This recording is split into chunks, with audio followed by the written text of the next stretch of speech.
Hello friends, welcome to Pulmonology Read Aloud. This is Dr. Anshu Maneja Arora. This is my part 3 of the Read Aloud of the GINA guideline statement, which is a downloadable free to access document which is available on the GINA website. This annual document, which was first published in 1995, has become a very important resource for managing asthma. Today, we'll be talking about the treatment plans, step up, step down, and the treatment drugs used in asthma as in 2025. So let's get started.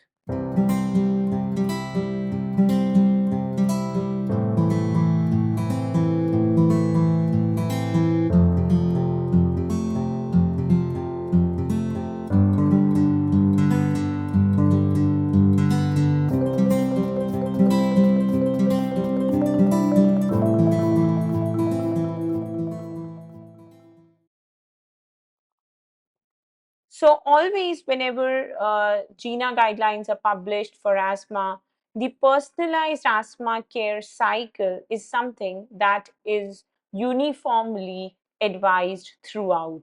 So this year also, the personalized asthma care management cycle has been emphasized as previously, and the assess, adjust, and review cycle is something that has to be a part of our daily workup and evaluation of asthma patients. So when we assess our asthma patients, as we've discussed in the previous two talks, we have to confirm our diagnosis, we have to look at the symptoms, the comorbidities, we have to look at how the patient is taking inhaler, and we have to make sure that the patient understands what are his goals and how we can achieve them.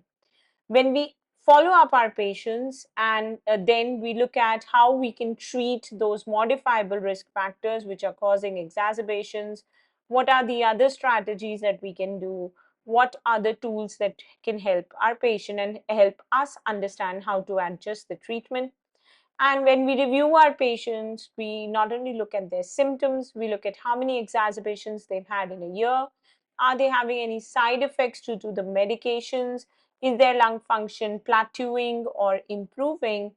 And we use now biomarkers more and more to establish whether this patient is having an improvement or not. And so, if we do this, we are going to have a holistic approach to management of asthma. Now, whenever we do talk about this assess and review and adjust the treatment, something that's always been important is empowering your patient to do little modifications in his asthma treatment. And this hasn't changed over the years. And this year's guideline statement also talks about how an asthma action plan must be given for adults and adolescents, and also for parents of children less than 5 to know what to do, and so that they can manage their asthma symptoms as and when. And here, the most important factor is increasing the reliever as needed. And as I had already mentioned in my previous year's guideline statements, we have to remember that now the guidelines recommend that SABA only reliever be avoided. And the patient can use his ICS-LABA or ICS-formoterol as in track 1, or ICS-SABA if he's using track 2 as a reliever. And this additional ICS will not only control the attack but also give symptom relief. It's also important that you tell the patient that if he gets a symptom relief, he does not stop his maintenance drugs. He must continue his maintenance ICS drugs. So if this patient was on an ICS LABA, he should continue his ICS LABA or ICS SABA. And if he was on a SOS SABA, as in track 2, which is not the preferred track, he should increase the ICS dosage for at least 1 to 2 weeks. So this clarity is extremely important for a patient. So this is the track and step up treatment that is recommended for patients. This is for adults and adolescents. So if a patient is on as needed ICS-formoterol anti-inflammatory therapy only, Then for symptom relief, you tell him to take an inhalation of the ICS-formoterol again. So here he could take budesonide formoterol 160 4.5 microgram, or uh, formoterol and budesonide 100, and beclomethasone formoterol 106 whenever needed. Maximum inhalations have to be 12 inhalations in any 24-hour period with this dose, where you're using a budesonide of 160 equivalent or a beclomethasone of 100. And with that, the patient then needs to continue a maintenance dose after this SOS reliever. If he's already on a MART with ICS-formoterol, he will continue his maintenance dose, but for symptom relief, he will add an extra ICS-formoterol, again a maximum of 12 inhalations in any 24-hour period, including all the doses that he has taken. When a patient is on track 2 and he's not on a LABA but he's on an ICS-SABA, then for symptom relief he takes extra inhalations of ICS-SABA, not more than 6 because he's taking 2 inhalations, so 12 inhalations in a 24-hour period. If he's on step 2 of track 2 with the maintenance ICS, he will continue that, but then again he will take a quick acting 2 inhalations of ICS-SABA. And if he's on a maintenance ICS-LABA, then he continues that with 2 quick inhalations of ICS-SABA if indicated. Also, it's very, very important to tell your patients that SABA reliever is no longer preferred, and a patient who is on only maintenance ICS, like in GINA track 2, where he's taking a maintenance ICS, he can increase the ICS dose for 1 to 2 weeks, and then he can take his symptom relief with SABA. But if he's on ICS-formoterol, again, he can quadruple the maintenance dose of ICS-formoterol for 1 to 2 weeks in case he was on GINA track 2. So very important to give the patient a plan as to what to do in case of worsening of symptoms. This is the guideline recommended My Asthma Action Plan, which has been modified from the Australian Action Plan by the GINA, and is available in the document, wherein in a normal mode, an asthma flare-up mode or an asthma emergency mode, the patient knows what his regular treatment is, like taking 1 or 2 inhalations in the morning and 1 or 2 inhalations in the evening, and using the same therapy as reliever. And if there is a flare-up over 2 to 3 days, his asthma symptoms are getting worse, then in that case, and if he's increased already his ICS with LABA dosage, then if he's not better, then whether he can add a course of prednisolone tablets in case his inhalations are more than 12. And in case of an emergency where the symptoms are quickly worsening, he has to report to the emergency room, and he can also start a course of prednisolone while waiting to be transferred to tertiary care. The second aspect, which is the review and assess aspect, is very important. And according to the guideline, you should ideally review your patient in 1 to 3 months after starting treatment. And then you should call him for a visit every 3 to 12 months. And this definitely depends on what is the severity of your patient. But once you change anything, call him within 1 to 3 months.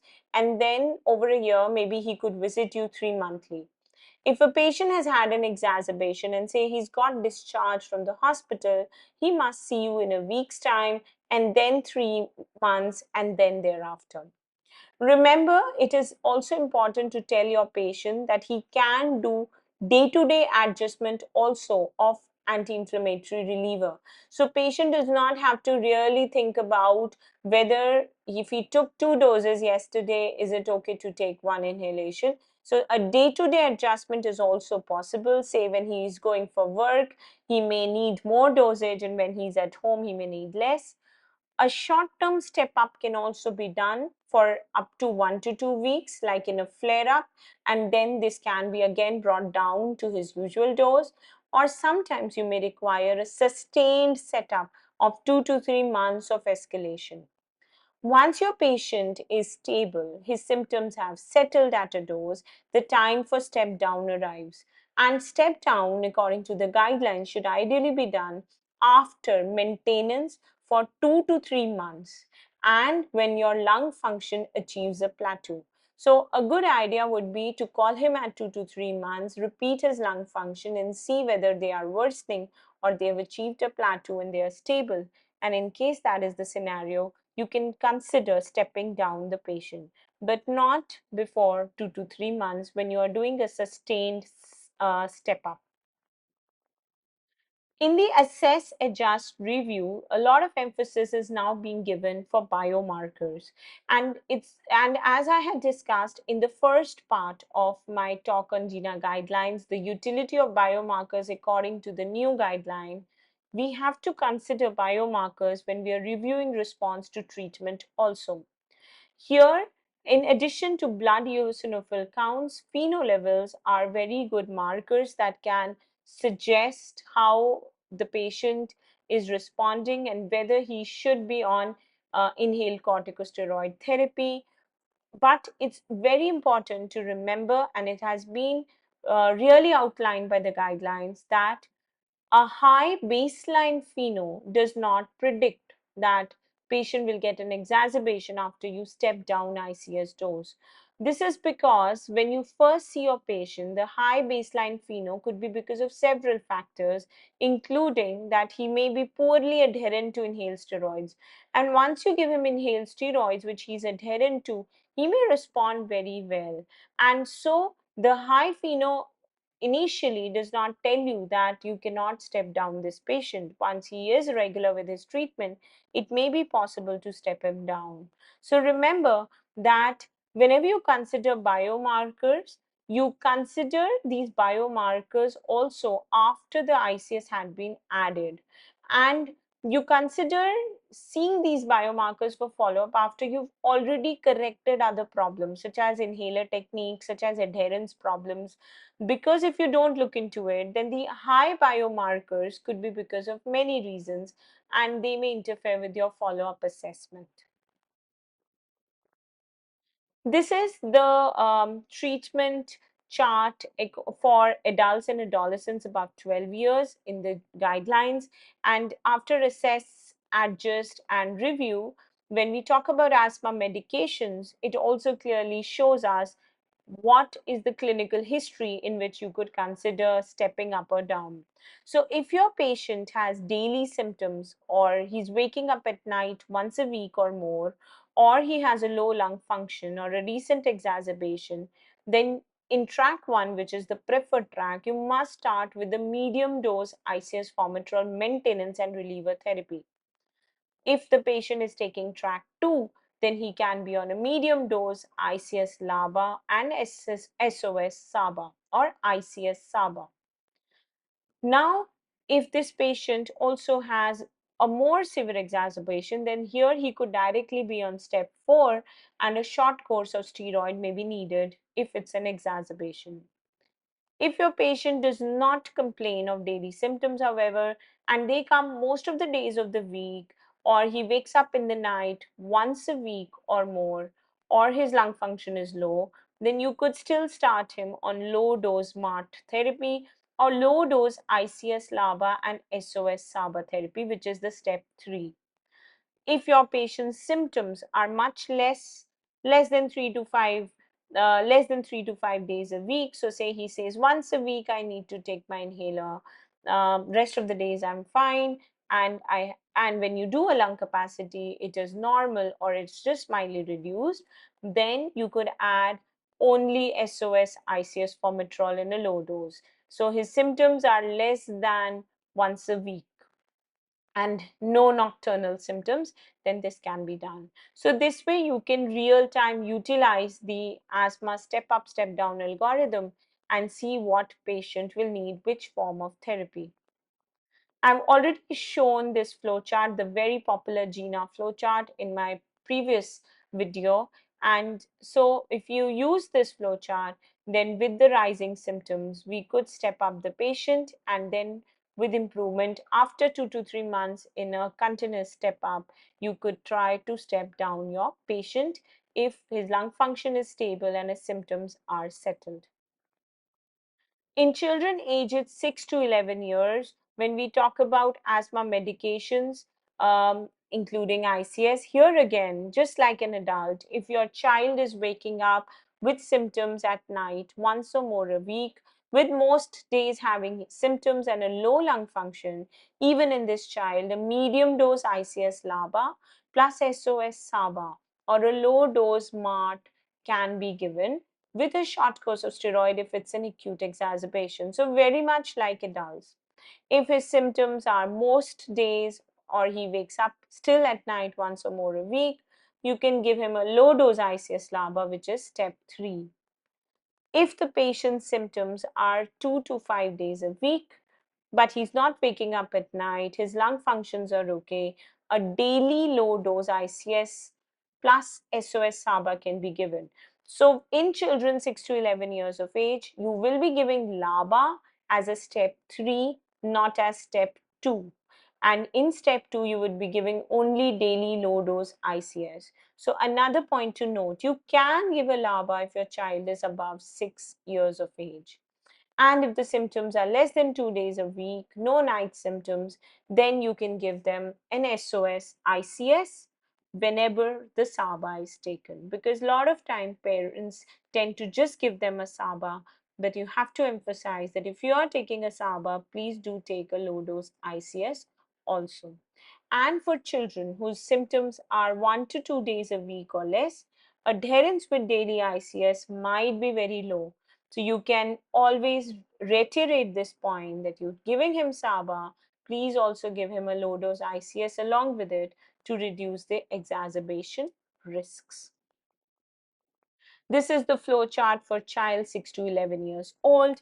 And again, as I mentioned, point to be noted here is that in step 2 of this, when you're dealing with 6 to 11-year-old child, you do not use a LABA, you use a low dose ICS. In step 3, you use a low dose ICS LABA or medium dose ICS or very low dose ICS-formoterol maintenance and reliever. And in step 4, you use a medium dose ICS LABA or low dose ICS-formoterol MART. So step 3, if you're using MART, it has to be very low dose. In step 4, if you're using MART for a 6-year-old to 11-year-old child, it has to be a low dose. And step 5 would still include phenotypic assessment and higher doses on therapy. Again, as only as a last resort, you should consider adding a low dose oral corticosteroid if it's step 5 of treatment. Before that, in step 4, according to the guidelines, for children 6 to 11, also you could consider adding an LTRA, leukotriene receptor antagonist, or tiotropium. So, tiotropium has been mentioned in step 4 for children. In step 3, with the low dose ICS, a leukotriene receptor antagonist can be added.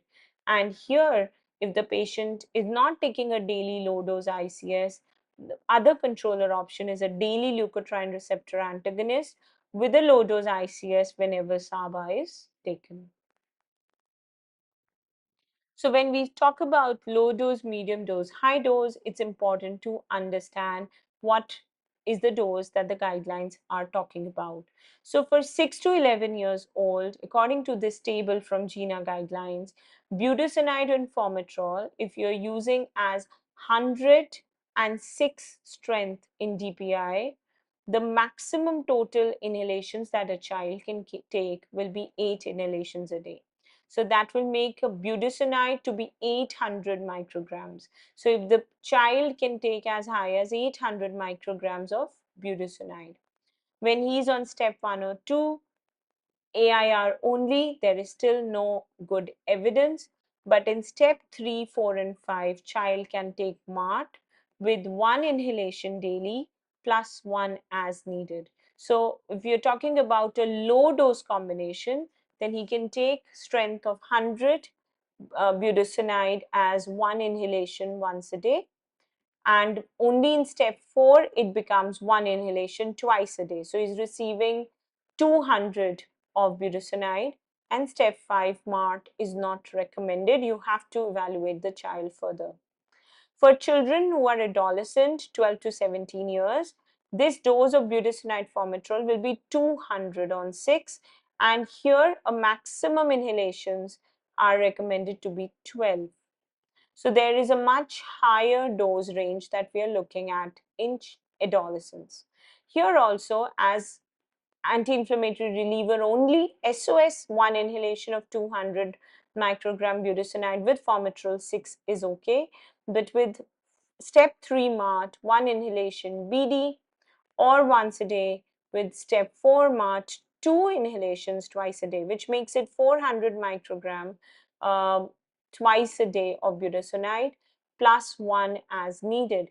And step 5 again, 2 inhalations twice a day plus 1. So children who are adolescents can nearly have a dose which is almost like adults. So here there's not much difference between 12 to 17 and more than 18 years of age with the same budesonide formoterol combination, or in adults you can explore other combinations like beclomethasone formoterol combination, the extra fine combination probably, and here also you could have step 1 of 1 inhalation, step 3, so 1 and 2 are 1 inhalation as needed. Here also step 1 and 2 as per the GINA latest guidelines. Step 3, 4 and 5, they escalate from 1 to 2 inhalations twice plus 1 as reliever SOS. Now, what do we do when a child is less than 5 years of age? So, usually, as adult pulmonologists, we do not see children less than 5 years so frequently, but there are many circumstances in your practice where you will be seeing a child for an opinion, and so it's very important to know what to do in such a scenario. So, first thing that is very, very obvious in this flowchart is that there is no LABA for a child less than 5 years of age. So that is the first take home from this slide. Secondly, when you are looking at step 1, so a child less than 5 who has intermittent symptoms, no nocturnal symptoms, there is insufficient evidence of whether you should give a daily controller or not. We start a daily controller usually at step 2, where a daily low dose plain ICS can be given, and the dose is for preschool children. When we are on to step 3, we double the dose of the low dose ICS and we stop there. And when it is step 4, we continue this controller dose and then we start assessing for other issues. Now, intermittently, a short course of ICS can also be given whenever there is bronchiolitis or any viral URI. So, wheezing associated lower respiratory tract infection, an intermittent short course ICS can be given, say up to a week or 2. Also, in children less than 5 years, leukotriene receptor antagonist can be given as another controller option, or an intermittent short course ICS can be given here as well. We know that the reliever that's mostly used in these children is as needed short acting beta 2 agonist. And in case children have infrequent acute viral infections, then you consider them to be at step 1. If their symptoms are not controlled and the exacerbations are more than 1, you consider them to be at step 2. If their symptoms are not controlled on the low dose ICS, you consider them at step 3. And if they are not controlled on double ICS, you consider them on step 4. Remember, in case of children, whenever you're switching from a low dose ICS of one inhaled corticosteroid to another, it does not support potency equivalence. So I'll tell you what it means here.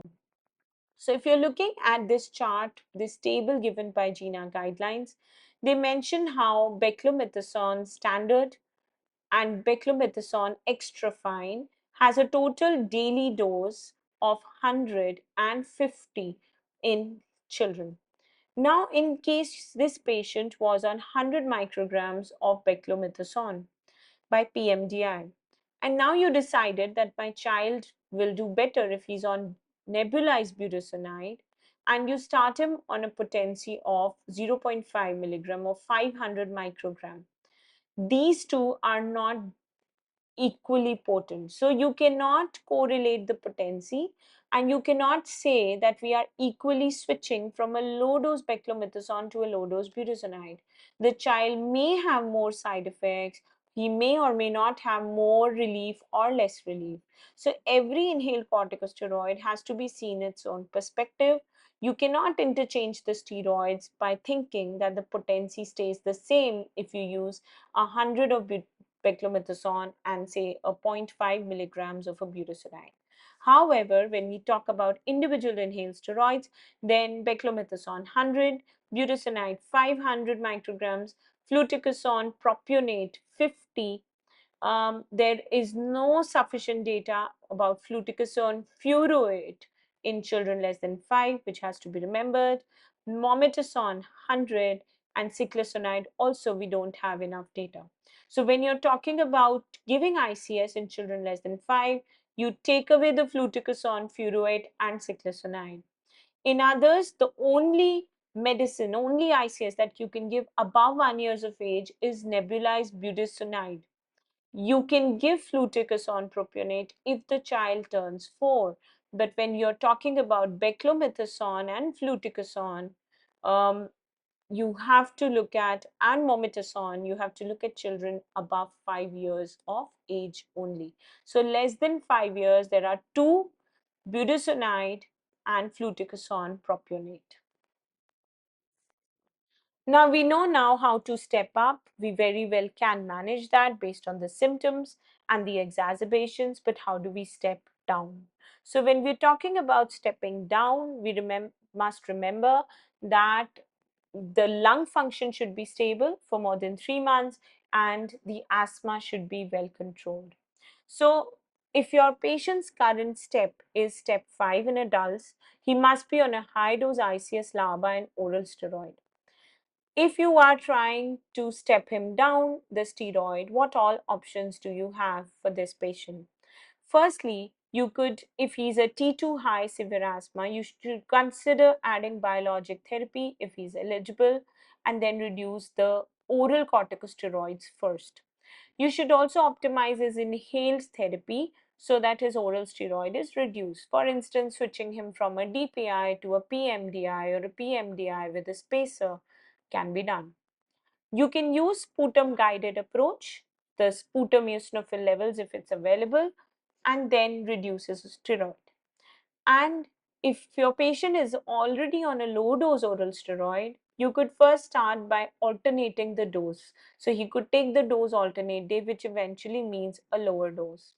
And you could cease or stop other add-on medications, especially the oral steroids, and then you can consider reducing the ICS LABA dose.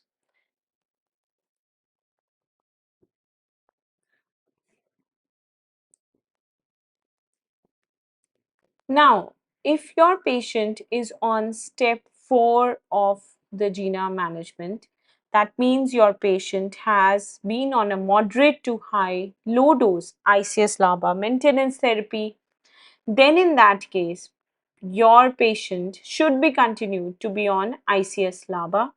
And here you can try to reduce the inhaled steroid component by 50% by using the formulations available.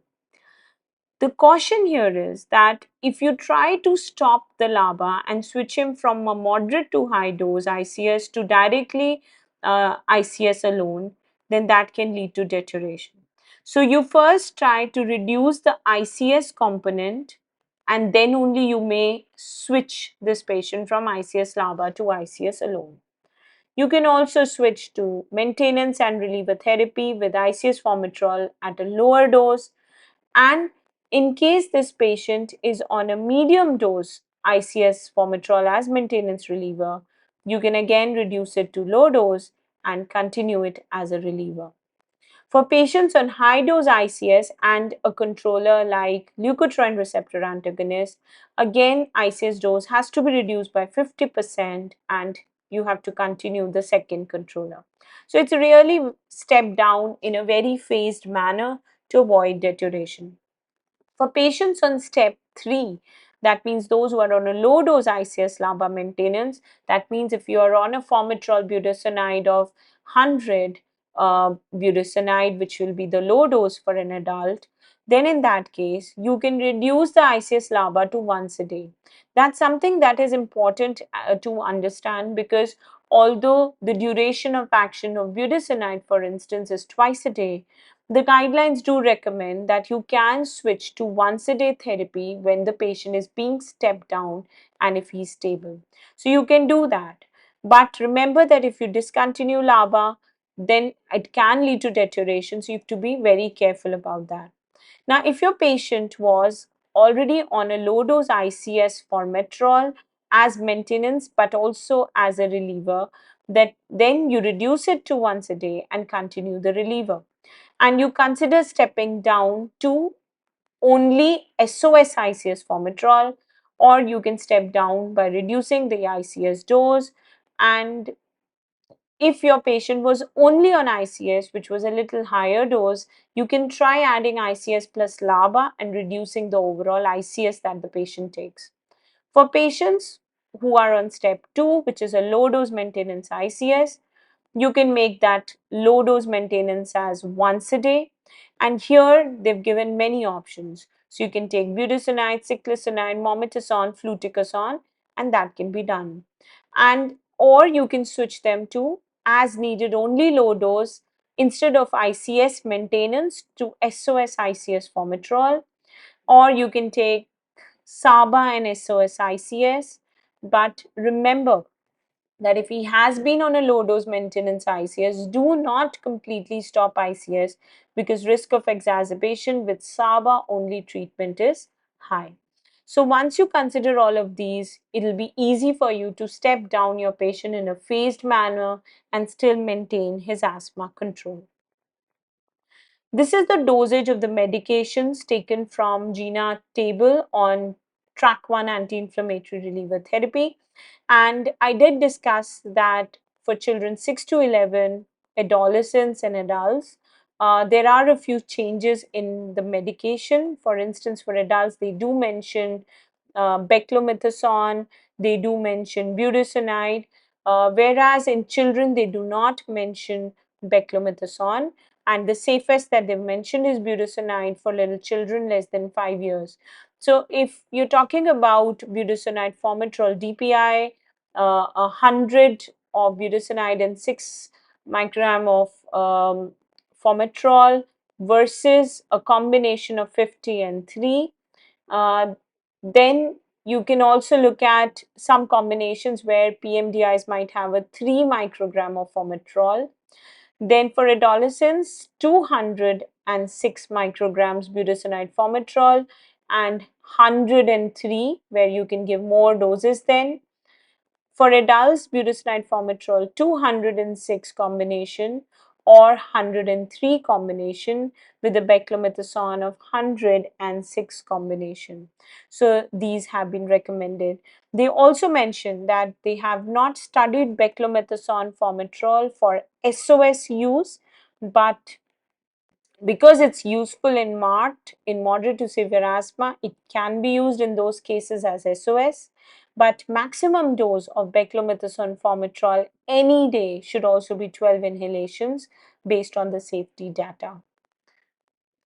Strangely, there is no mention of the newer once daily LABAs, the combinations of the newer LABAs with fluticasone. There's no mention of vilanterol, there's no mention of indicatrol, there's no mention of glycopyrronium and imiclidinium also as the LAMAs. There's just one mention of tiotropium. So the guidelines have still not adapted those therapies in the guideline statement, but yes, they have been approved for use in asthma and are being used, and the dosages have to be changed accordingly. There's also a very interesting column on non-recommended bronchodilators, where they've categorically mentioned that phenoterol, which is a short-acting beta-2 agonist, is not recommended. Oral bronchodilators, and this is very important in a primary care setting, oral SABA, oral salbutamol, and theophylline have been noted to have higher risk of side effects than inhaled SABAs, so they are not recommended. If you have inhaled therapy accessible, there is no role of even trying an oral SABA or theophylline. If your patient is not on ICS, then anticholinergic agents, so short acting muscarinic antagonists like ipratropium, they are potential alternatives to SABA for a routine relief of asthma symptoms, but because they do not work as quick as a SABA, they should not be used without ICS. So in an emergency setting also, just giving an ipratropium bromide but no ICS along will not be recommended. And again, when you are adding a LAMA, then also ICS must be added. Another agent is formoterol without ICS. There is no role of giving a LABA alone. So formoterol is as effective as SABA as reliever and reduces exacerbations, but you should not use regular or frequent LABA without ICS. That's very, very important. With that, I conclude this talk on the GINA 2025 treatment strategies. In the next talk, the fourth and the final of this series, we will be talking about exacerbations of asthma in children less than 5, 6 to 11 years, adults and adolescents. So do keep subscribing, liking and sharing these videos, and happy reading. Till we meet again next time.